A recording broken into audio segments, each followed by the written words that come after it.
নমস্কার।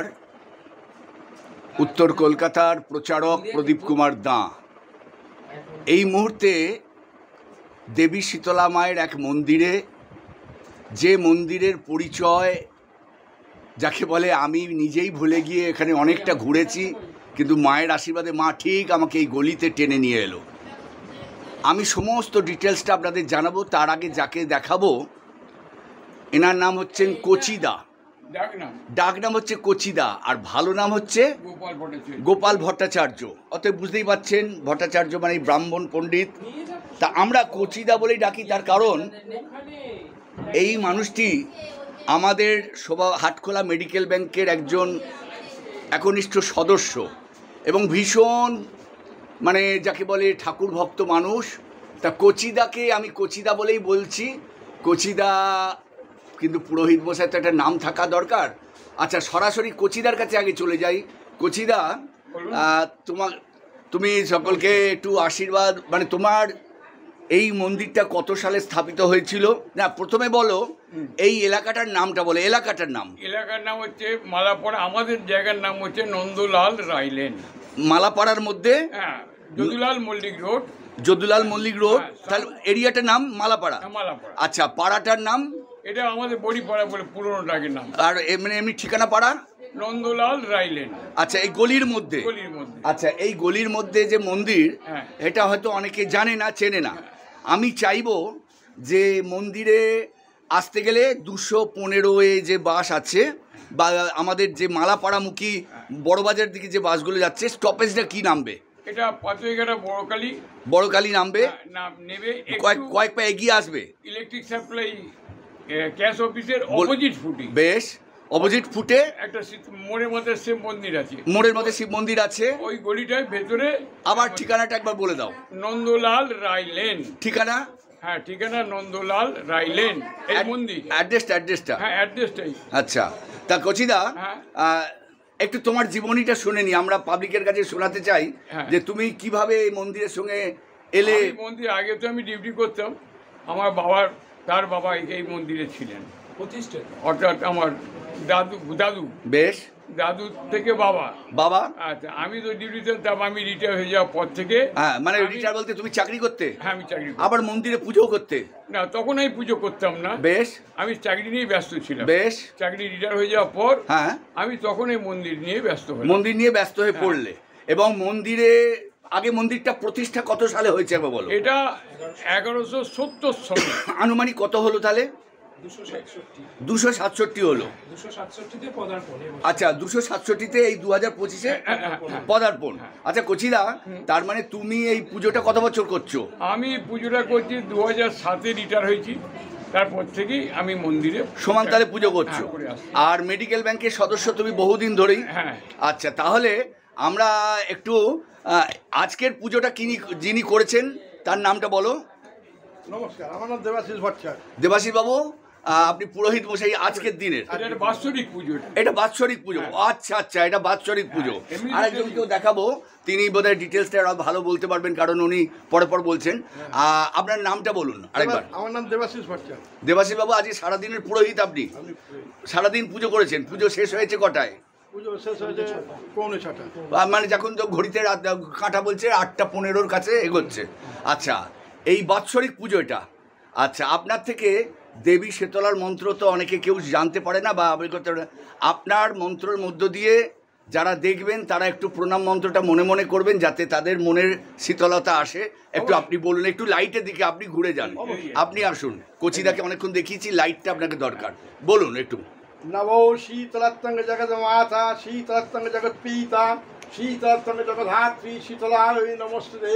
জয়তং শীতলা দেবী রাঘবস্তে দিগম্বরী, মার্জিত কলসুধারিণী দেবী শীতলাত্তঙ্গ নমো নমঃ। ওং শ্বেতাঙ্গিনী বরদাঙ্গ দেবী রাঘবস্তে দিগম্বরী, ওং অষ্ট সর্বভুজানঙ্গ দেবস্বং গদ্ম বাহন ভূষিতাং মৃত সঞ্জিত মহামন্ত্রেণ দেবী ব্রহ্মা প্রিয়া ব্রহ্মাণি। ওং নমস্বরূপাণং ব্রহ্মাণং কুণ্ডলাং দেবং জলাসুত রক্তবতী সমভবন। ওং নম জগৎ দেবী জগৎ মাতা বিশ্বেশ্বরী জগৎ মাতা, সর্বরোগ নিবারণং রক্তাবতী জলাসুরং 64 ব্যাধি জননী। ওং হ্রিং শ্রাং শীতলায় নমো নমঃ। ভক্তবৃন্দ, আপনারা আজকের যে সারাদিন পুজোয় যিনি ব্যস্ত ছিলেন, তিনি তার কণ্ঠে, তার নিজের কণ্ঠে শুনলেন এই মন্ত্রোচ্চারণ। দেবী শীতলা হচ্ছেন যিনি আমরা জানি বসন্তকালে বসন্তের প্রকোপ থেকে হ্যাঁ হ্যাঁ আচ্ছা, এইবার আরও ডিটেলসে আমি জানতে পারবো আরেকজন এখানে, আপনিও তো একজন পুরোহিত মশাই। আচ্ছা, তার মানে আমাদের এই যে কচিদার আপন ভাই, আমার ভাইপো, এটাও ভাইপো, এটা ভাইপো, আচ্ছা, আমার বড় ভাইয়ের ছেলে, বড় ভাইয়ের ছেলে, এটা হচ্ছে আমার ছোট ভাই, এইটাও বড় ভাইয়ের ছেলে, আর কচিদার এটা হচ্ছে ছোট ভাইয়ের ছেলে। এই সবকিছু এখন একটু লাইটে আসুন, আপনি ঘুরে যান, আপনি কচিদার ভাইপো, আরেক কচিদার মানে আরেক ভাইয়ের ছেলে। আমার আচ্ছা, একটু ডিটেলসটা একটু, হয়তো কাকা হয়তো অনেক বয়সে ভুলে গেছে, আপনি একটু ডিটেলসটা বলে রাখুন। কি বলছেন বলুন। প্রথম কথা হচ্ছে উনি বলেছেন মালাপাড়া অঞ্চলে, অ্যাড্রেসটা উনি বলেননি, কিন্তু অ্যাড্রেসটা হচ্ছে এটা পাড়ারই অ্যাড্রেস, মানে নন্দলাল রায়লেন। নন্দলাল রায়লেন, হ্যাঁ, আচ্ছা। এই পুজো সম্বন্ধে ডিটেলসটা বলুন। পুজো সম্বন্ধে আমাদের এই বছরের পুজো নিয়ে হচ্ছে 267 বছরের পুজো হচ্ছে আমাদের মায়ের এখানে। মানে পুজো যেটা হয়, বাৎসরিক পুজোটা হয়, তো এই বাৎসরিক পুজো হচ্ছে মঙ্গলবার হয়, চৈত্র মাসের তৃতীয় মঙ্গলবার। তৃতীয় মঙ্গলবারে মায়ের বাৎসরিক পুজো হয়। সকাল থেকে মায়ের ঘটের জল তোলা থেকে শুরু করে পুরো সম্পূর্ণ রাজবেশ, মায়ের আগে অঙ্গরাজ, সমস্ত কিছু, হুম যজ্ঞ, ডন্ডি খাটা, কেউ গঙ্গা থেকে ডন্ডি খাটে, কেউ আমাদের বিশেষত্ব হচ্ছে আমাদের বাড়িতে পাতকু আছে সেখান থেকেও লোকে ডন্ডি খাটে, এবং ধুনো পোড়ানো হয় মায়ের সমস্ত কিছু, বুক চিরে রক্ত দেওয়া হয়। হ্যাঁ, 16 প্রচারে মায়ের এখানে পুজো হয়, কিন্তু মায়ের এখানে কোনো আমাদের বলিদান হয় না, মানে নর্মাল বৈষ্ণব মতে যে পুজো হয় সেটাই আমাদের এখানে হয়। এবং এই 267 বছরের পুজোর মধ্যে সব থেকে যেটা হচ্ছে, মানে আমাদের এখানে মাকে মানে দেবী দুর্গা রূপেও কখনো দেখা যায়, কখনো শীতলা রূপেও দেখা যায়। মানে মায়ের ছবি দেখলে যেই দেখবে সেই বুঝতে পারবে এখানে। আচ্ছা, এটা কি নিত্যদিন পুজো হয়? নিত্যদিন পুজো, দুবেলা। আচ্ছা, এই দুবেলা পুজো শুধু শীতলা মায়ের পুজো উপলক্ষে শুধু নয়, না, দুর্গা পুজোর সময়ও এই শীতলা পুজো হয়? সবই হয়, প্রত্যেকটা পুজোতে হয়। আচ্ছা, আমরা একটু আগে যেটা আমি বলছিলাম যে আমরা বসন্ত প্রকোপের জন্য আপনি একটা কথা তুলে নিয়েছিলেন, 64 রোগের জননী, একটু বলুন। 64 রকমের যে ব্যাধি আছে মায়ের কাছে, হাম, বসন্ত, মিনমিনে, কলেরা, অনেক কিছু আছে, ওনার জননী হচ্ছে নিনি। এই যে মায়ের হাতে মার্জনী আছে, আর মার্জনী বলতে কোনটাকে বলে? যেটাকে আমরা মানে বাংলা ঝাঁটা বলে। আচ্ছা, অ্যাকচুয়ালি মার্জনী, মায়ের মস্তক, মার্জনী, হ্যাঁ, মায়ের মাথায় আছে মায়ের কুলো, মায়ের মাথার উপরে কুলোটা দেখা যাবে না। হ্যাঁ, ওটা আছে মায়ের মাথায় কুলো, আর হাতে হচ্ছে মার্জনী আছে, আর এই আছে কলসি। মার্জনী কলসও, কিন্তু কলস মানে কলসি। Very good. ওটা হচ্ছে হেমঘট, মানে ওর জল যদি শুকিয়ে যাবে সেদিন ধরাধাম শুকিয়ে যাবে, তাই একদম ও একদম ভরাটা ওইভাবেই থাকে মায়ের হাতে। আশ্চর্যের ব্যাপার, মানে মা লোকপুর পাঠনে থাকে, মায়ের লোকপুর পাঠনে মায়ের ওই কলসি আর হচ্ছে ওই মার্জনী আর মাথায় কুলো। মায়ের ভক্ত যারা হয় ওই কুলোয় করে মা বেছে নিয়ে, আর যা রোগ ব্যাধি থাকে ওই ঝাড়ু করে মা ঝেড়ে দেয়। ভক্তবৃন্দ, আপনাদের একটা দেখাচ্ছি এই কারণেই যে মায়ের গায়ে যে অঙ্গরাগ দেখুন, মানে কি সুন্দর লাগছে মাকে। যদিও মাথার উপর পাখা ঘুরছে, আমি দেখি এই শীতলা মায়ের সব সাথেই পাখাটা ঘোরে, মানে যাতে শীতল পরিবেশটা। হ্যাঁ, আচ্ছা, আমরা পুজো তো হয়ে গেছে, মায়ের কি চরণ একটু দর্শন করানো যাবে দর্শকদের? একটু চরণ কি দেখানো যাবে? একটু দেখুন দর্শকবৃন্দ, আপনারা দেখতে থাকুন। আমি মায়ের একটি চরণ দেখতে পেয়েছি, এই একটা চরণ ধরো, এই আপনারা প্রণাম সারুন ভক্তবৃন্দ। আরেকটি চরণ ওই যে দেখতে পাচ্ছি, এই যে দেখতে পাচ্ছেন পুরোহিত মশাইকে আমি ছুঁয়ে আমি নিজেকে ধন্য মনে করছি। মায়ের আশীর্বাদে সবাই ভালো থাকুন। এবং ঘরে ঘরে যে ঠাকুরমশাই, পুরোহিত মশাইরা বললেন যে 64 ব্যাধির জননী যিনি, অতএব তার আশীর্বাদ আমরা সকলেই চেয়ে নেব। যদিও এখানে আমি অনেক রাত করে এসেছি, ভক্তরা নেই, কিন্তু ওখানে আমি দেখতে পাচ্ছি বেশ কয়েকজনকে মানুষকে দেখতে পাচ্ছি। চলুন তাদের কাছে একবার যাই। তার আগে দেখতে পাচ্ছি এখানে একটা শিব মন্দির রয়েছে, শিবের কী যেন বলেন, লিঙ্গ রয়েছে দেখতে পাচ্ছেন, এবং পেছন দিকে একটি গোপালের মূর্তি রয়েছে। গোপাল, তাই তো? গোপাল, আচ্ছা। সেবাদাসী কমলা ভট্টাচার্য এখানে যাবতীয় রয়েছেন। অতএব একটু দূর থেকে আপনাদের দেখিয়ে দিই, দূর থেকে দেখাচ্ছি, দেখতে পাচ্ছেন সবাইকে আপনারা। যদিও ঘরটি ছোট, কিন্তু এখানে প্রবেশ করলে মন শান্ত হতে আপনার বাধ্য।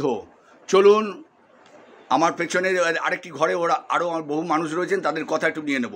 মন্দিরে প্রবেশ করলে এরকম একটা এল কাটিং আছে, রাইট সাইডে এল কাটিং ঘুরলেই কিন্তু এই মন্দিরকে দেখা যাবে। যদিও আমি রাত্রির করে এসেছি, ঢাকটা যিনি ঢাকি তিনি একটু বাইরে গেছেন, তাই ঢাকটা শোনাতে পারলাম না। চলুন মন্দিরটা একটু ভেতর দিকে দেখাই।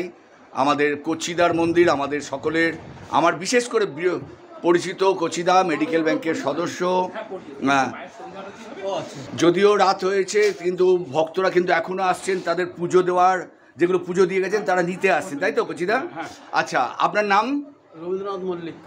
আরেকবার বলুন। রবীন্দ্রনাথ মল্লিক। রবীন্দ্রবাবু, আপনার বাড়ি কোথায়? এই তো পাশেই খিলাত ঘোষ লেনে। এই খিলাত ঘোষ লেন?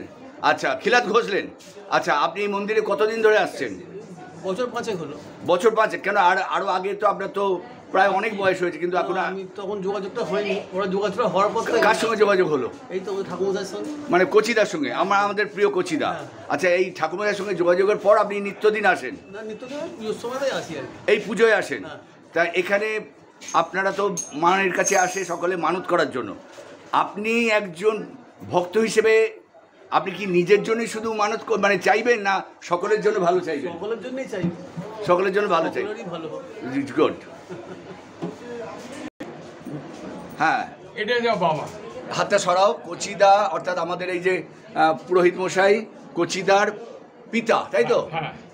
এরপরে এই মা, কচিদার মা, তোমার মা জননী, ভেরি গুড। আর তিনি হচ্ছেন আমার ওয়াইফ, মানে সহধর্মিনী। সহধর্মিনী, কচিদার সহধর্মিনী, অতএব বুঝতেই পারছেন। ঠিক আছে, আমরা কচিদার পিতা মাতা